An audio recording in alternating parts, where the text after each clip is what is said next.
Olá, queridos irmãos e irmãs, povo de Deus, eleitos, sacerdócio real, nação santa, igreja do Deus vivo, povo que o Senhor escolheu desde a fundação do mundo para a salvação.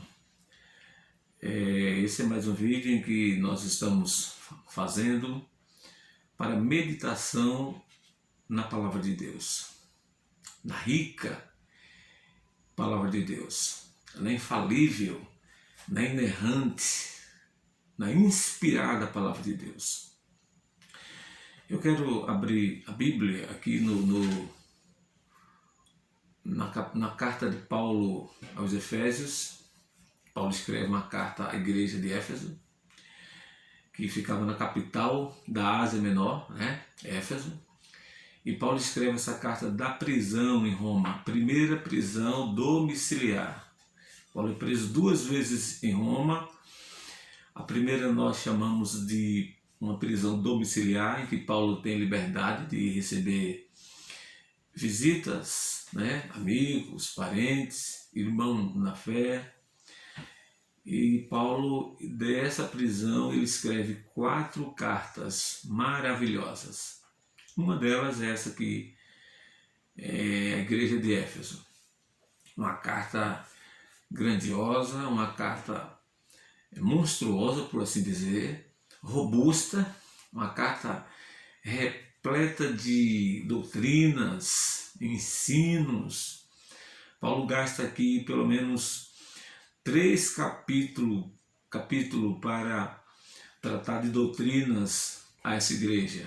Capítulo 1, 2, 3, e em seguida ele aplica essas doutrinas a partir dos capítulos 4, 5 e 6. E Paulo escreve também dessa prisão a carta aos Filipenses, uma rica carta. Outra carta que ele escreve é a carta aos Colossenses, uma carta que ele exalta a pessoa de Cristo, a obra de Cristo, e combate algumas coisas ali, E Paulo, dessa prisão, escreve também uma carta a Filemon, recomendando Filemon, o seu antigo servo, que se converteu, inclusive, na prisão onde o apóstolo Paulo estava, E Paulo evangeliza ali esse servo de Filemon, e graças a Deus que ele dá ouvido ao evangelho que Paulo pregou, e o resultado é que que o servo de Filemon se converte ao evangelho. E veja como Paulo é maravilhoso, um grande pregador, um grande homem de Deus. Ele não tinha lugares para pregar. Aonde ele chegava, ele pregava o evangelho. Quando a gente lê os escritos de Lucas, em Atos dos Apóstolos, encontramos as 3 principais viagens missionárias de Paulo, e onde Paulo chegava, ele pregava o evangelho. Ele chegava nas sinagogas, como de costume, e ali ele já pregava o evangelho aos judeus, pregava também aos gentios, ele pregava o evangelho nas praças, ele pregava o evangelho nos tribunais, inclusive alguns que nós conhecemos. Ele pregava o evangelho também no Areópago, como foi o caso lá de Atenas, na Grécia, onde ele chega na terra dos deuses e faz um belíssimo discurso, talvez um dos maiores discursos que nós temos na Bíblia Sagrada. E Paulo, ele pregava o evangelho onde chegava. E Paulo pregava o evangelho também na prisão. Inclusive, a carta que ele escreve aos Filipenses, ele faz menção da casa de César, e ele diz que evangelizava a guarda pretoriana, que era, na verdade, a força nacional, do Império Romano lá. E diz que, o apóstolo Paulo diz que lá tinha uma igreja, ele até sauda os irmãos de Filipos, dizendo que a casa de César vos sauda. Então esse é o apóstolo Paulo, um modelo de pregador, um homem que merece a nossa admiração, e a gente pode imitar o apóstolo Paulo. Ele até pede isso aos irmãos de Corinto: sede os meus imitadores, como eu também sou de Cristo. Então hoje eu queria falar um pouco sobre o capítulo 2 da carta de Paulo aos Efésios. Ele aqui vai falar sobre o chamado que Deus faz ao homem que está morto em delitos e pecado. E só Deus pode dar vida, viu, irmão? Só Deus pode dar vida. Você hoje é um crente em Jesus porque você recebeu vida. Você não fez o por onde. Você estava morto em delitos e pecados. Eu quero ler do verso 1 a 3. 1 a 3. Vamos pensar nesses 3 versos, que para mim ele é rico. E nesses 3 versos Paulo vai falar sobre a obra do pecado sobre nós, ou contra nós. A obra do pecado contra nós. E realmente, essa obra era contra nós. Nós estávamos mortos por causa desse pecado, dessa desobediência, não é? Vamos ler o texto. Ele vos deu vida, disse Paulo. Olha como isso aqui é maravilhoso. Ele vos deu vida.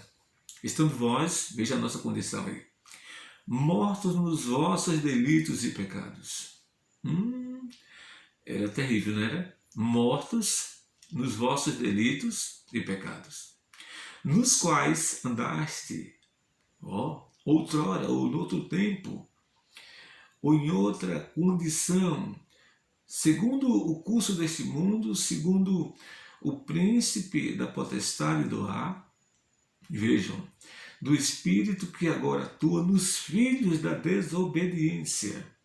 Versos 3, entre os quais também todos nós, sem exceção aqui, todos nós, andamos outrora, segundo as inclinações da nossa carne, fazendo a vontade da carne e dos pensamentos, e éramos por natureza filhos da ira, como também os demais. Então Paulo está chamando a atenção aos irmãos de Éfeso para eles atentarem quem eles eram antes de Cristo, ou seja, antes de Deus regenerar, ou antes de Deus operar um grande milagre na sua vida, e quem eles eram hoje, depois da graça de Deus. É importante pensarmos sobre isso aqui. E vejam que Paulo aqui, irmãos, ele sonda as profundidades do pessimismo do homem sem Deus, do homem morto em delitos e pecados, do homem separado de Deus nesse mundo. E sem exceção, todos nós éramos assim. Só que Paulo, irmãos, depois de fazer essa sondagem pessimista, porque a situação é deplorável, a situação aí é de depravação total, não tem como não ser. Paulo, ele sobe às alturas agora, ele sobe às alturas do otimismo, tipo assim, ele olha e vê a graça de Deus, ele olha e vê a bondade de Deus, ele olha e vê a misericórdia de Deus, fazendo com que o homem eleito por Deus, o homem que ele predestinou para a salvação, recebesse vida outra vez. Vida outra vez. Então Paulo ele vai falar desse capítulo 2, de 1 a 10, sobre 4 grandes obras realizadas aí na vida do homem. E a primeira obra que ele vai falar aí é, na verdade, a obra do pecado contra nós. Olha, esse verso 1 a 3, ele está falando da obra do pecado contra nós.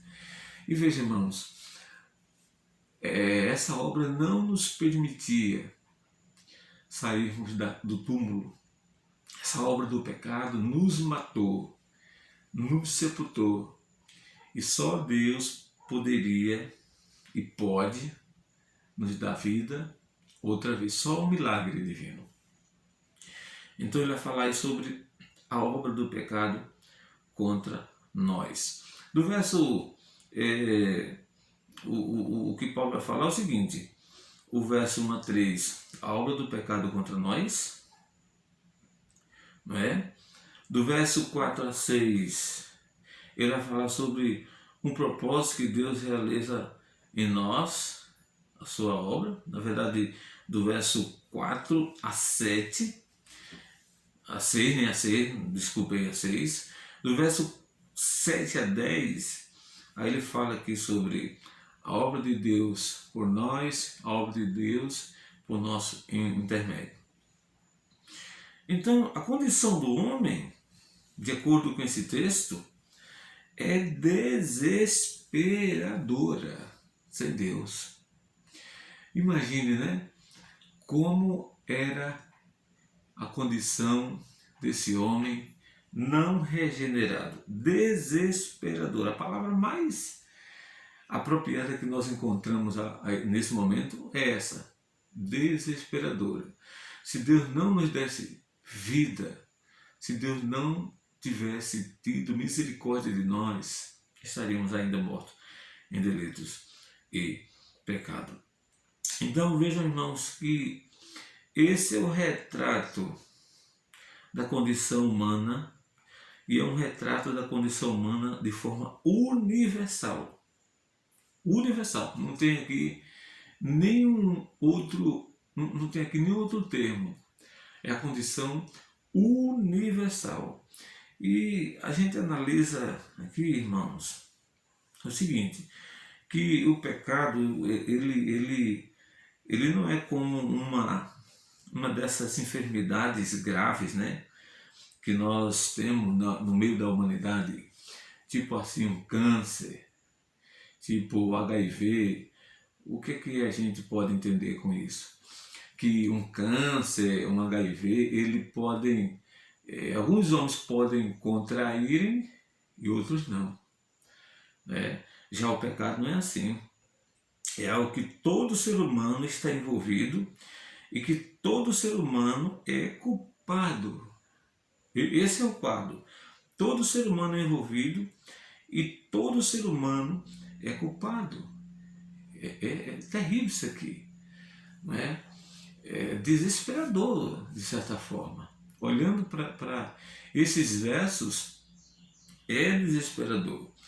E Paulo ele está tratando aqui de fatos dramáticos a respeito do homem antes da conversão. Eu diria que talvez aqui quatro fatos dramáticos do homem antes da sua conversão. Primeiro fato dramático aqui que Paulo levanta é que o homem está morto. Morto. E o homem nessa condição nessa posição, teria condição de ser regenerado por si mesmo? Evidentemente que não. Por isso que a obra da salvação é uma obra que começa em Deus e termina em Deus. Começa em Deus, termina em Deus. Ele começa, ele mantém e ele termina o que começou. Então Paulo vai dizer que o homem está morto. E veja o que é que ele vai dizer. Ele vos deu vida, estando vós mortos nos vossos delitos e pecado. Agora, o que é que essa morte não é? É importante levantarmos essa argumentação. O que é que essa morte não é? Ou seja, o indivíduo não regenerado, ele pode levar uma vida normal, moralmente falando? Pode. Uma pessoa não regenerada pode ser um bom cidadão, sem dúvida alguma, não é? Tem muita pessoa aí que não conhece o Evangelho, nunca, talvez não teve acesso ainda ao Evangelho, mas vive uma vida moralmente aceitável. Talvez uma boa pessoa, talvez um bom pai, um bom filho, talvez assim uma boa esposa, um excelente amigo, talvez um excelente advogado, um excelente médico, um excelente compositor. Porque o que Paulo está falando aqui não na vida social, não é na vida comum, a vida das pessoas. Não, não é isso. Ele está falando aqui sobre a vida espiritual. É isso que Paulo está falando aqui. Essa morte aqui é a morte espiritual, é a pessoa que morreu espiritualmente para as coisas sagradas. Portanto, o que quer dizer a expressão mortos nos vossos delitos e pecados? É claro que Paulo não está falando aqui de uma morte física, mas de uma morte espiritual. Antes de Cristo, ou seja, antes de Deus da vida, o homem está vivo para as atrações do pecado, para os deleites do pecado. Ele é desobediente por natureza. Ele não consegue atentar ou inclinar-se para as coisas de Deus. Ele não consegue fazer isso. É bom a gente analisar aqui essa morte sobre a morte espiritual com a morte física. Veja aí, por exemplo, um cadáver não vê, né? A pessoa que morreu fisicamente, ela não vê, ela não ouve, ela não sente, ela não tem fome, ela não tem sede, ela não fala. Por quê? Porque está morta em delitos e pecado. Então, para o homem atender a estímulos espirituais, ele tem que receber vida, ele tem que passar pelo milagre da ressurreição. Deus tem que dar vida a ele. Uma pessoa morta espiritualmente não tem apetite pelas coisas espirituais. Agora a pergunta é, qual foi a causa da morte? A resposta é clara: delitos e pecados. Quer dizer, a causa de estarmos separados de Deus foi e é o delito e o pecado. Essas duas coisas aí, delitos e pecado. Paulo ele vai dizer aqui que esse homem ele tem na verdade um salário. Qual é o salário? A morte. Porque o salário do pecado é a morte. Agora é importante ressaltar, meus irmãos, que o incrédulo, ou a pessoa que está morta em delitos e pecados, não está apenas doentes. Pense nisso aí.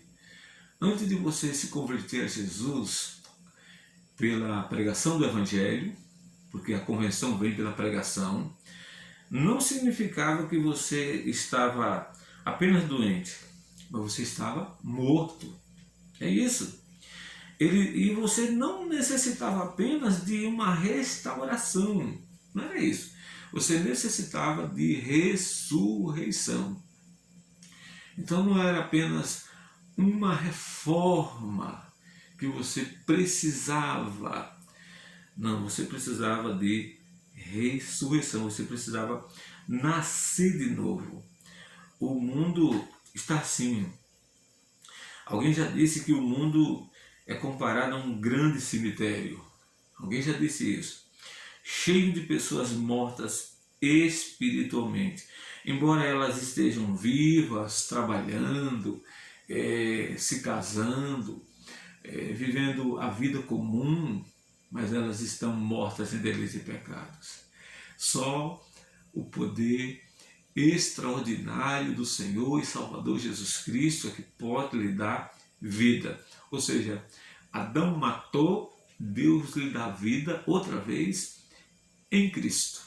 Fora disso, irmão, não há a mínima condição do homem querer Deus.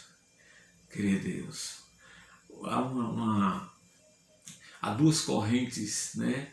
Quando a gente fala de salvação, a corrente daqueles que defendem a salvação sendo algo que o homem busca, algo que o homem procura essa salvação.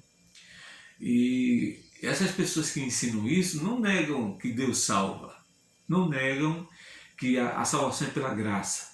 Só que diz o seguinte, que o homem Deus é quem salva agora, o homem é quem permite essa salvação. Agora imagine um homem morto, né? Outro diz assim, o homem tem a parceria da salvação. Deus faz a maior parte, o homem a menor parte. Mas não é um ensinamento bíblico. Esse tipo de ensino, essa teologia não é verdadeira. Ela deixa muito a desejar quando a gente analisa um texto desse. Um texto que diz que o homem está morto em delitos e pecado. Em delitos e pecado. Esse é o drama. Esse é o drama que Paulo apresenta aqui no capítulo 2 de Efésios. E tem aqueles que defendem, e com razão, que a salvação é um mérito de Deus. É uma graça, é um favor imerecido. É Deus quem vai lá e dá vida àquela pessoa. E aquela pessoa não é uma pessoa qualquer. Não é uma pessoa qualquer, é um eleito dele. É alguém que ele elegeu, é alguém que ele escreveu seus nomes no livro da vida. É esse tipo de pessoa. Mas o segundo drama que Paulo levanta aqui é que o homem não apenas está morto. O homem está morto e é desobediente. Olha aí o verso 2. Nos quais, nos delitos e pecados, né? Andaste outrora. Olha como é que ele anda. Nos delitos e pecados.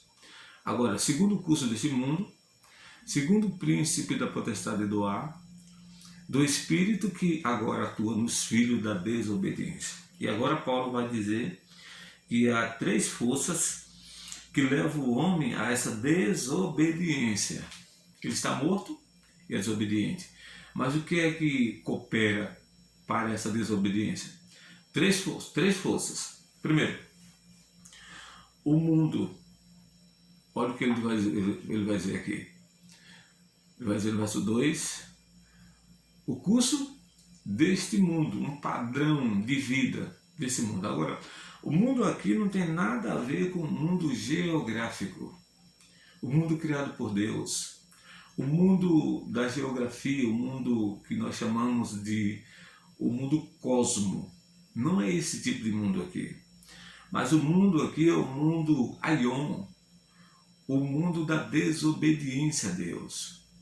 O mundo que caminha para a perdição. É esse mundo que Paulo vai dizer aqui, que leva esse homem morto à desobediência. Esse mundo que Paulo se refere aqui, ele aparece em outras passagens da Bíblia, como por exemplo, Romanos, vejam aí na Bíblia de vocês, Romanos. Veja que Paulo vai falar desse mundo também em outras passagens da Bíblia. Veja Romanos capítulo 12. Embora que a palavra aqui seja outra, mas a conotação é a mesma. Vejam Romanos 12, no verso 1, para a gente entender melhor, verso 1 e 2, Paulo vai dizer assim, rogo-vos, pois, irmãos. E Paulo rogava, ou pedia, pelas misericórdias de Deus. O quê? Que apresentei o vosso corpo por sacrifício vivo, santo, agradável a Deus, que é o vosso culto racional. Olha o verso 2. E não vos conformei com este mundo, mas transformai-vos pela renovação da vossa mente, para que experimenteis qual seja a boa. Olha que coisa, a boa, agradável e perfeita vontade de Deus. Tá vendo? Não se conformar, não compactuar, não seguir, né? É aquilo que o salmista chama, aliás, é aquilo que o salmista diz no Salmo 1. O que é que o salmista diz no Salmo 1? Que a maior felicidade do homem é ele não seguir o conselho dos ímpios. Tá vendo? É não andar no caminho dos pecadores. É não assentar na roda dos escarnecedores. Mas isso só é possível quando o homem recebe vida outra vez. Enquanto ele está morto, ele vai seguir o conselho dos ímpios. Ele vai seguir o caminho dos pecadores. Ele vai sentar na roda dos escarnecedores, porque ele está morto, ele é inclinado para esse lado aí. A segunda força que Paulo vai citar aqui no texto, em Efésios 2, a segunda força aqui que ele vai falar é o próprio diabo. Olha aí. E diabo aqui não é espírito no Isaac. Ele fala aqui de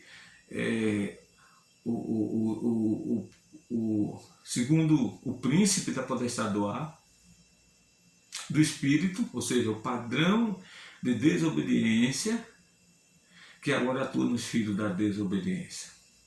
Então o diabo também é uma força que leva esse homem morto em delitos e pecados na coleira dele, na cordinha dele. Porque o homem está morto em delito e pecado. Ele só vai deixar de ser escravo do mundo, escravo de Satanás, quando ele recebe vida outra vez. Aí ele passa a ser, ele deixa de ser o filho da desobediência e passa a ser o filho da obediência. Só quando ele recebe vida outra vez. E há uma terceira força aí, que Paulo vai falar, que é a carne. Que ele fala aí no verso 2. Né? A carne. Ele fala aí no verso 3, né? Na verdade. E presta atenção o que Paulo quer dizer aqui. Quando Paulo diz aqui a carne, ele não está falando do nosso corpo físico. Ele está falando da nossa natureza pecaminosa. O mundo aqui não é o mundo físico. A carne aqui também não é o corpo físico. É a inclinação da nossa natureza pecaminosa. Natureza pecaminosa. O homem não pode mudar sua natureza, porque ele está morto. Só Deus pode mudar a natureza dele. Mas há outro drama aqui. Primeiro drama, morto em delito de pecado. Segundo, desobediente, escravo do mundo, Aion, do espírito da potestade do ar, o próprio diabo, escravo da carne. Mas há outro drama aqui. Qual é o outro drama? Em terceiro lugar, o homem é depravado por natureza. Aí no verso 3 ele vai dizer, olha o verso 3, entre os quais também todos nós andamos outrora. Todos nós, todo ele, segundo as inclinações da nossa carne, tá vendo? Fazendo a vontade da carne dos pensamentos, e éramos por natureza, irmão, filhos da ira como também os demais. Então, depravação total. O homem não convertido vive para agradar a vontade da carne. Os desejos pecaminosos, suas ações são pecaminosas, porque seus desejos são pecaminosos. Ele anda com o pescoço na colheita do diabo, anda dominado pela carne e pelo mundo Aion. Pelo mundo Aion. Todas as áreas da sua vida, esse texto mostra aqui, são afetadas pelo pecado. Razão, a emoção do homem, o caráter do homem e tudo mais. Ele não pode sair dessa situação sem que Deus haja, sem que Deus faça alguma coisa. Então é depravação total. Isso não significa dizer que ele não possa fazer coisas boas. Pode sim. O homem depravado, ele pode fazer coisas boas. O que ele não pode fazer é algo para a salvação. O que ele não pode fazer é algo que coopere para a sua regeneração. Não há obras humanas na salvação. A obra da salvação, começo, meio e fim, é a obra de Jesus Cristo. É algo que ele já fez na cruz por nós. E é aplicada em nós através da pregação mediante o Espírito Santo de Deus em nós. Mas eu quero falar aqui, em quarto lugar, o quarto drama que Paulo levanta aqui no verso 3. Primeiro, o homem está morto. Veja aí, morto, delito de pecados. Ele é desobediente por natureza. Ele não obedece de jeito nenhum, porque tem três forças dominando ele. Pense aí, mundo Aion, o príncipe, a potestade do ar e a carne dele. Ele está inclinado para a carne. E tem aqui o outro drama. Ele é desobediente, tem outro drama. Ele está depravado totalmente. Totalmente. Todas as suas faculdades foi atingida pelo pecado. Mas tem um drama que Paulo levanta, que no final ele vai dizer assim, olha o final, filhos da ira, como também os demais. O que significa dizer? O homem está condenado. É merecedor da ira de Deus. E por que ele é merecedor da ira? Porque ele é desobediente. Ele não consegue obedecer a Deus. Então ele é condenado. Não há como escapar. A pessoa incrédula, não salva, já está condenada, diz a palavra de Deus. E Jesus disse isso em João capítulo 3, verso 18. Ele vai dizer isso. A parte de Cristo não há salvação. Não há salvação. Mas a pergunta que não quer calar é: o que muda então num homem morto em delito e pecado? O que muda é a ação divina, irmãos.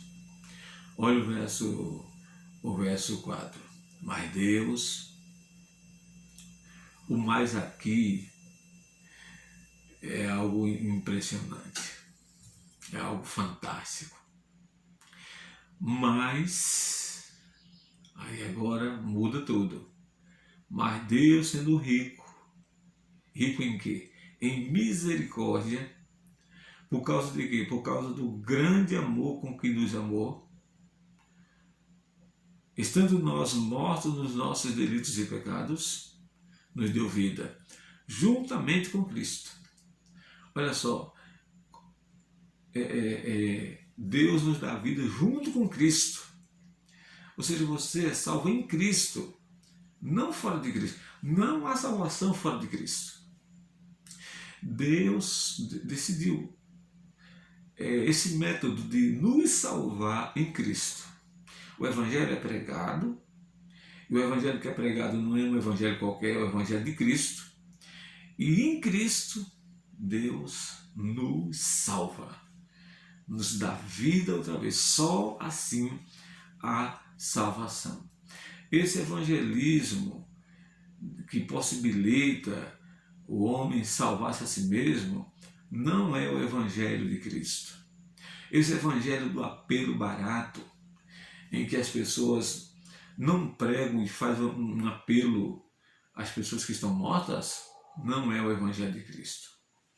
Porque o Evangelho de Cristo tem que ser pregado, e essa atitude de dar vida não está no homem, mas no próprio Jesus, no Senhor e Salvador Jesus Cristo.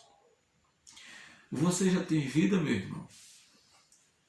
Você que frequenta a igreja, vai todos os domingos para as igrejas, tem sua Bíblia, faz as suas orações matinais, diárias. Você tem certeza que já tem vida? O que é que mostra que você tem vida ou não? Qual é a prova que nós temos? A prova é a sua inclinação. Se você está inclinado para Deus, se você o ama, se você consegue obedecer os seus mandamentos, se você consegue seguir os ensinos de Jesus, isso é uma boa, isso é uma evidência de que você recebeu vida outra vez. Mas se você é apenas um religioso, irmãos, se você só consegue seguir ritos, você só consegue seguir o sistema religioso e não mostra nenhuma evidência de Jesus, se Cristo não é o seu Senhor, Cristo não pode ser o seu Salvador. Cristo só pode ser o seu Salvador se Ele for o seu Senhor. Ele só pode ser o seu Senhor se Ele for o seu Salvador, vice-versa. Porque tem muita gente que diz assim, não, Jesus é o meu Salvador, é o meu, mas não é o seu Senhor. Ou seja, não consegue obedecer o que Jesus diz. Jesus só é o seu Salvador, entre aspas, porque a pessoa quer que Ele seja o seu Salvador, mas não quer que Ele seja o seu Senhor. Então é isso, viu, irmão? Medite nisso, que essa palavra ela consiga não voltar vazia, porque ela não volta, que ela faça morada na sua vida, na minha vida, e que Deus nos ajude, e que Deus nos dê força, e que Deus nos ilumine, para que a gente possa corresponder às suas exigências. Mas a gente só pode corresponder às exigências de Deus se já temos vida. Se já temos vida. Se não conseguimos, não conseguiremos, irmãos, prosseguir obedecendo ao Evangelho. Que Deus nos ajude, meu irmão. Que Deus nos ajude. Se você gostou dessa reflexão, faça o seu comentário aí, se inscreva nesse canal. Esse não é o meu canal, esse é o nosso canal, não é? Eu não tenho nada, irmão. Nem eu e você temos nada. Tudo é do nosso Senhor Jesus Cristo. A Bíblia diz isso. Tudo é de Jesus e para Jesus. Esse é o nosso canal. Se inscreva, deixe o seu comentário, o seu like, compartilhe com outra pessoa, dê a sua opinião, a sua crítica. Viu, irmão? Não fique indiferente, não. Participe, não fique de fora. Vamos tentar, pelo menos tentar, levar esse evangelho além do que ele possa chegar.